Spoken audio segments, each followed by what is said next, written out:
everyone! As you can see, this is another year recap of 2015. I started doing this 2 years ago, mostly just for me and not really for anyone else, but you're more than welcome to watch it because I've made it public. So yeah, this is just a really great reflective tool that has helped me reflect on what I've done in the year and helped me to sort of compartmentalize all of my life. So this is what I'm doing. This is what I did in 2015. So enjoy. January! So in January, I started a really awesome film class that was super great. It was acting for film and television, which was awesome, and I met a lot of great people here. There's a nice little photo of all of us here together. In January, I posted my first ever Fistful of Feminism video, which, of course, looking back, was not my greatest video in terms of quality and in terms of I didn't really know how to edit yet. But it's been really neat to watch my little learning curve over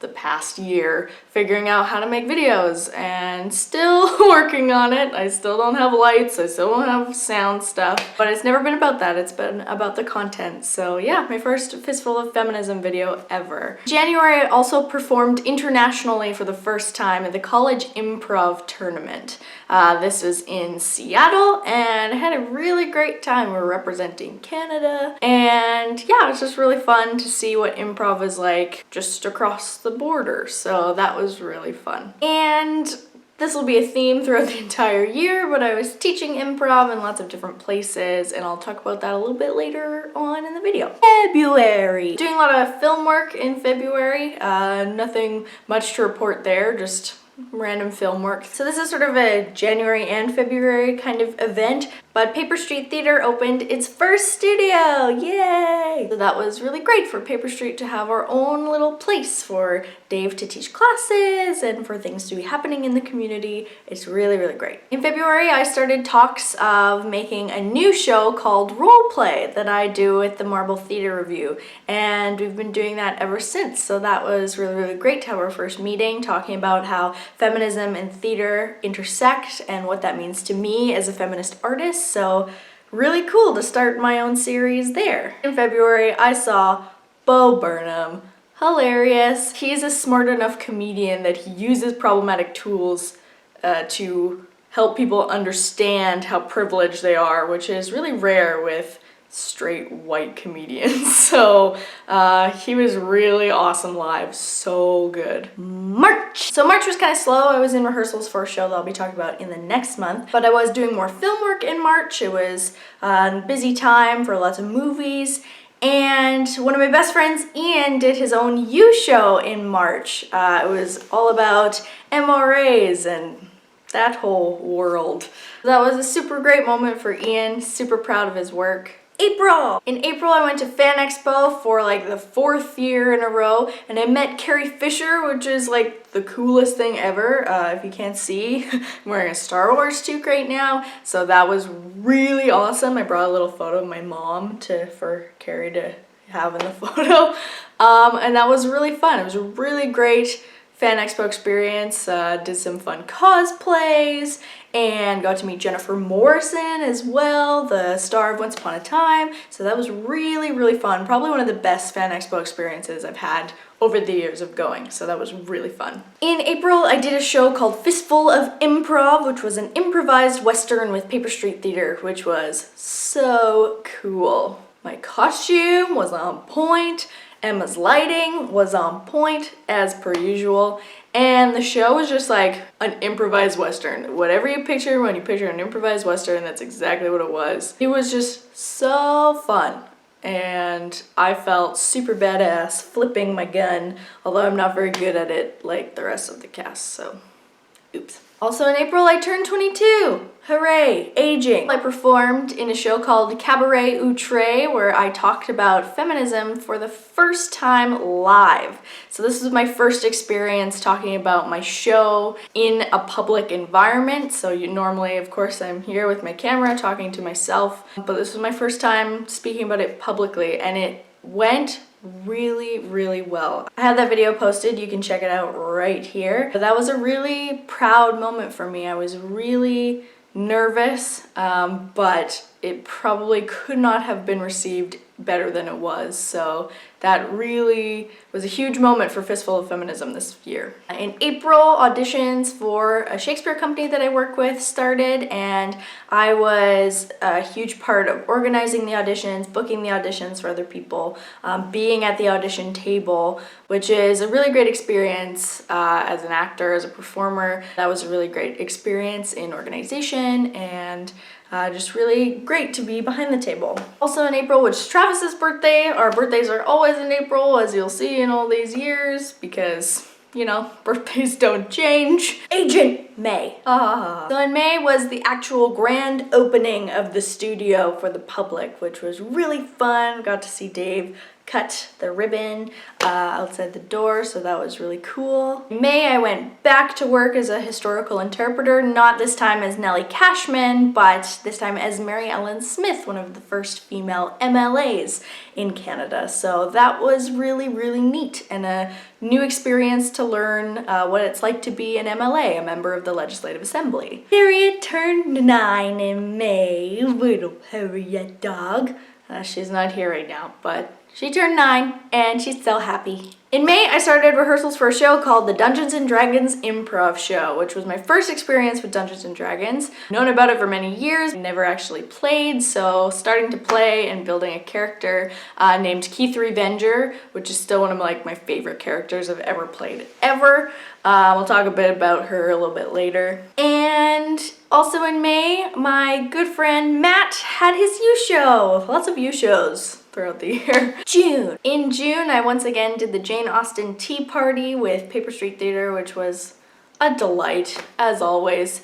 We get little mini sandwiches, we get to dress up like Jane Austen period, and we get to go perform some sets for some people that love Jane Austen. It's like the best ever. Also in June, Paper Street Theatre put on a free show for everyone who contributed to our Indiegogo campaign.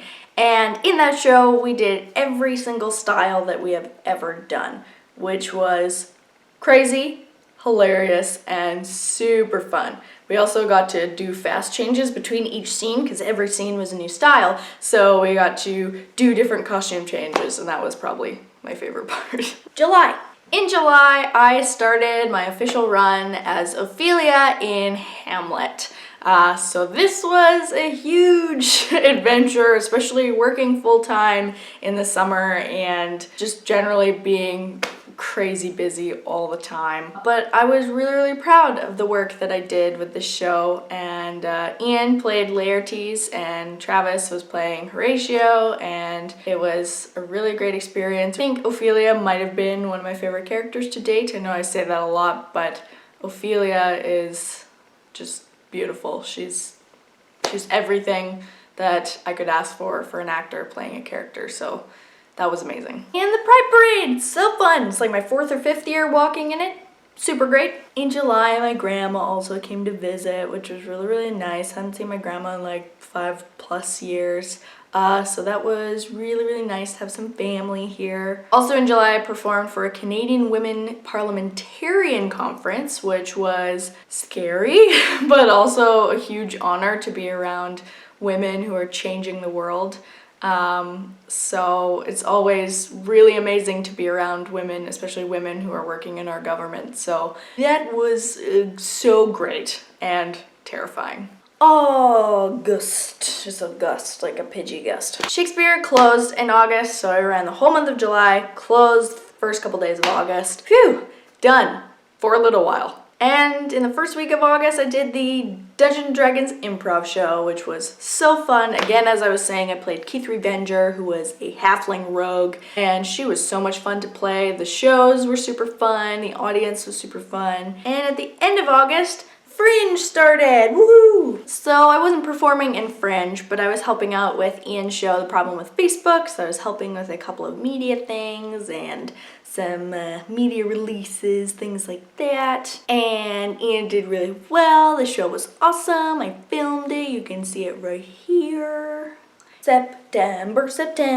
In September, I went on tour with Shakespeare, so we went to 2 other cities, and that went over really well. Really nice to come back to Ophelia after a month off and seeing how that influenced playing the character. It's kind of neat. You don't always get that, like playing a character for a month and then a month off and then coming back. So that was really neat for my process. So in September, I started some new classes. I had officially transferred out of a theater program and officially transferred into a gender studies and women's studies program. So that's really exciting. Of course, as you can tell by this video, it doesn't mean that I'm not doing theater. It just means that that particular degree was not working out for me and was not helping me. So I'm going to a different degree that is teaching me things and I really like. So these new classes I started were on racialization and feminism and how that influences the feminist movement and how intersectional feminism demands that we understand how racialization plays a part in it.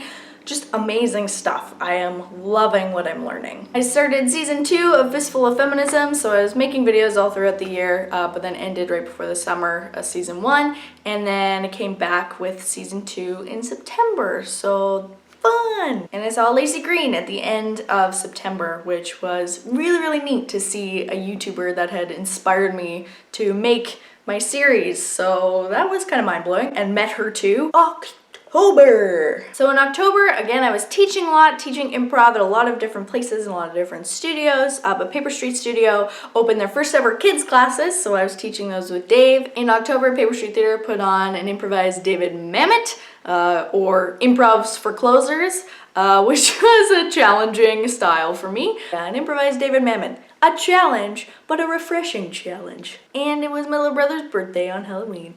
Happy birthday, James! November! And in November, I was really, really swamped with school, so I didn't have much time to do, like, anything except school. December! Of course, that brings us to December. This month, in December, Paper Street Theater opened Lethal Christmas, the second show of our 5th season, which was a Christmas action movie like Die Hard. I think this was one of my favorite shows to date. We did really safe combat on stage, and we had guns, and it was Christmas time. It was just like all the best things put into one show. Also in December, I applied for the Fringe, which is scary, but we will see what gets picked in the new year. There is an early bird lottery, which I put my name in, but I did not get picked for the early bird. But you know who did?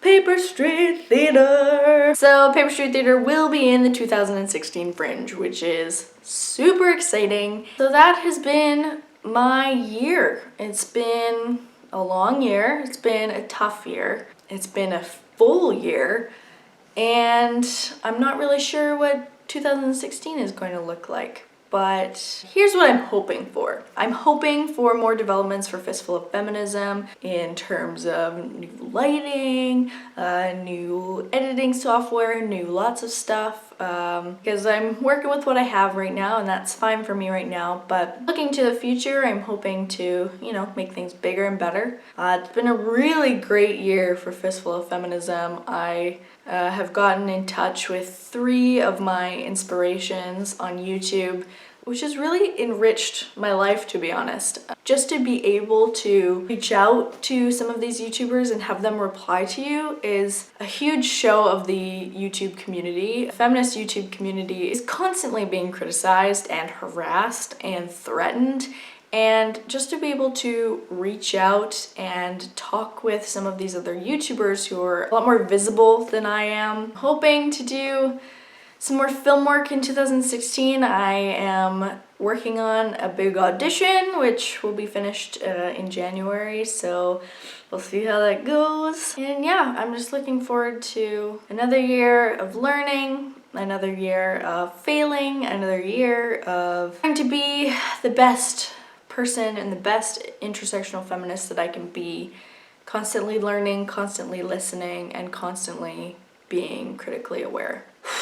So that was what I did in 2015. Thank you all for watching. Again, this is mostly for me to look back on over the years. If you'd like, you can subscribe and go there and da-da-da. Happy New Year, happy holidays, and see you all in 2016. Bye.